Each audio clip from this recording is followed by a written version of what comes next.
పౌలు భక్తుడు అంటాడు, మీరు మనుషులందు కాక దేవుని యందు చేయాలి. దాసులంట వారి యజమాని కోసం పనిచేయడం కాదంట, దేవుడు చూస్తున్నాడని పనిచేయాలంట. ఈరోజు మీ ఆఫీసెస్ లో ఎవరు చూస్తున్నారని పనిచేస్తున్నారండి? దేవుడు చూస్తున్నాడని పనిచేస్తున్నారా? లేకపోతే వారు పక్కకి వెళ్ళిన వెంటనే మరలా రిలాక్స్డ్ గా, లేట్ బ్యాక్ గా, ఏమి పని చేయని వారుగా ఉండాలి. ఈరోజు ఏది చేసినా దేవుని మహిమ కోసం చేయాలని ఆయన వాక్యం తెలియజేస్తుంది. చూడండి, ఇటువంటి వారు వేషధారులు.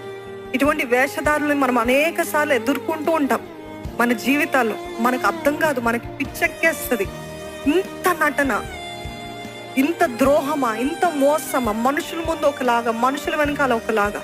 అట్లాంటి వారికి ఎటువంటి తీర్పు రాదేంటి? ఎటువంటి జడ్జ్మెంట్, కరెక్షన్ రాదేంటి? ఇంకా చూస్తుంటే వాళ్ళే ఎదుగుతున్నారు, వాళ్ళకే మెప్పులు, వారికే అప్రిసియేషన్.